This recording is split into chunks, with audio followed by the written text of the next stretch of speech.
Fala família, bem-vindos ao canal Brasil em Foco e essa notícia vem diretamente com Deltan Dallagnol. Ministro de Lula chama Milei de palhaço e leva bronca. Fiquem até o final para entender tudo com clareza e vamos deixando os créditos na plataforma para o Deltan Dallagnol. E não se esqueça de deixar o seu comentário e de dizer de qual cidade você vê esta matéria, para que possamos saber até onde está chegando a nossa audiência. E já se inscreve, ativa o sino e compartilha esse vídeo para que chegue a mais pessoas. Sem mais enrolações, vamos à matéria.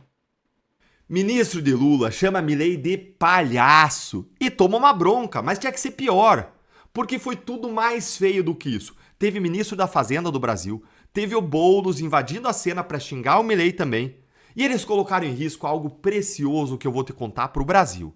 Bom, gente, a crise entre Brasil e Argentina explodiu de vez, porque o ministro da Fazenda do Lula achou que seria uma ótima ideia, gênio ele, né? Chamar o presidente da Argentina de palhaço.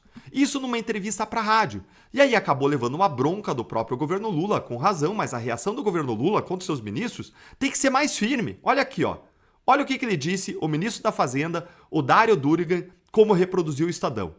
O palhaço do presidente da Argentina falou do Brasil quando o risco país da Argentina é muito mais alto, a dívida pública é muito mais alta, a inflação é muito mais alta. Só faltou aqui o Dário Durigan contar um detalhe, que tudo isso é alto não por conta do Milei, mas por conta dos governos de esquerda da Argentina. O Milei herdou tudo isso e melhorou o cenário com o Milei. Então, na verdade, ele não está criticando o Milei, ele está criticando os seus correligionários, a esquerda da Argentina. Mas olha, o Durigan não estava aqui sozinho. Outra pessoa invadiu a cena. Quem que invade? Ele, o ministro Guilherme Boulos, Secretaria-Geral da Presidência. Ele chamou o Milei, como você vê aí, de caricatura patética. Disse que envergonha o cargo e chamou de puxa-saco do Donald Trump. Isso aí não podia ficar sem reação. O Estadão apurou a reação interna dentro do governo Lula a essa explosão da crise entre os dois países. E olha como que o Itamaraty, que é o Ministério das Relações Exteriores, avaliou isso. Ele desaprovou os termos usados pelos ministros Dário Durigan e Guilherme Boulos para reagir aos ataques de Milei. E a orientação da diplomacia brasileira foi clara. Os ministros não podem partir para o ataque pessoal, porque isso seria, nas palavras da própria reportagem, reagir no mesmo tom. E isso ficou muito feio para o governo brasileiro. Por quê, Deltan? Porque saiu de hipócrita nessa história. Hipócrita, por quê? Porque reclamou do Milei ter xingado o Moraes, cobrando civilidade, e aí, ao mesmo tempo, os dois dos principais ministros do Lula foram lá e xingaram o Milei de palhaço. Em termos claros, o governo Lula ele perdeu totalmente a razão e isso traz um risco imenso que eu já vou te contar. Segura aí. Olha só, gente, o tamanho da incoerência. Na sexta-feira, o Brasil chamou o embaixador de volta de Buenos Aires, o que é um gesto gravíssimo, dizendo que a fala do Milei era incompatível com a civilidade entre estados.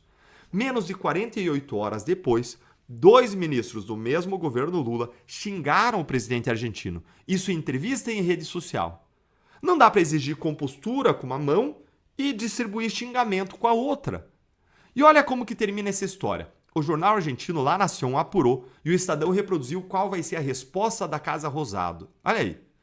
A Casa Rosada vai dizer: não haverá pedido de desculpas ao Brasil, não haverá pedido de desculpas ao Moraes.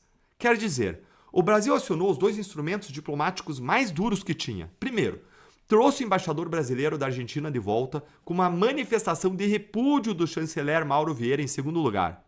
Aí ministros de Lula somaram e rebateram também com insultos. E o resultado do Brasil qual é? O mesmo dos Estados Unidos, nada. O Brasil não está fazendo nada de bom na política externa. Não vem nem retratação. Chama-se isso de escalar, mas escalar errado, escalar sem ter para onde ir. Tem ainda um detalhe aqui que ninguém comentou e é o que mais me incomoda com o brasileiro. Um ministro da Fazenda é o responsável por cuidar da nossa economia, no momento em que o produto brasileiro está sendo taxado em 37,5% pelos Estados Unidos, com o exportador perdendo mercado e emprego em risco. Mas e daí, Deltan? O que tem a ver essa história? Tem duas coisas a ver e a segunda é pior. A postura do ministro da Economia nosso foi comparar indicadores com o vizinho, distribuir xingamento. E cada minuto que a Fazenda gasta em briga em rede social é um minuto que não gasta resolvendo o tarifaço que bate no seu e no meu bolso. Além disso, e aqui é o segundo ponto que mais me preocupa, Estados Unidos são o segundo país para o qual a gente mais exporta. A Argentina, sabe em que posição tá?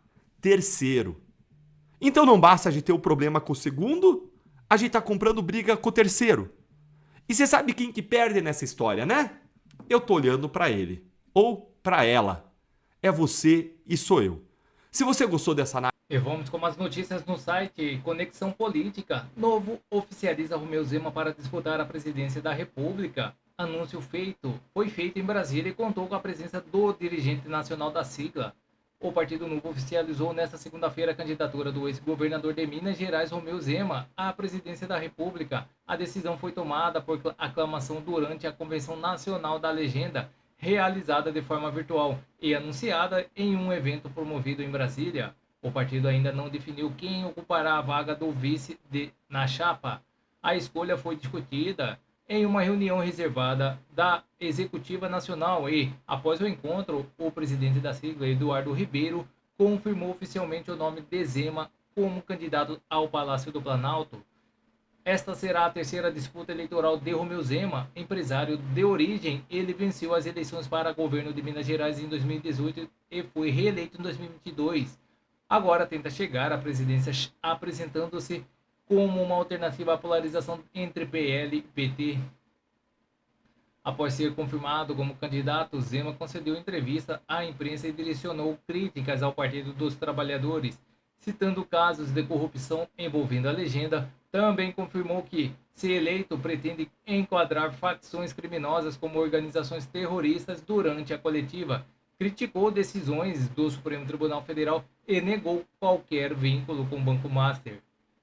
Na área econômica, o ex-governador mantém um discurso voltado para a redução dos gastos públicos, ampliação das privatizações e criação de um ambiente mais favorável ao investimento privado. Entre as propostas defendidas estão a venda de estatais como Petrobras, Banco do Brasil e Correios, medida que, segundo ele, ajudaria a reduzir a dívida pública, diminuir os juros e combater a corrupção. Zema também propõe mudanças estruturais nas contas públicas, com o fim dos chamados supersalários no serviço público, além da retomada de reformas administrativas e da Previdência. Na área social, defende mudanças em programas de transferências de renda, como o Bolsa Família.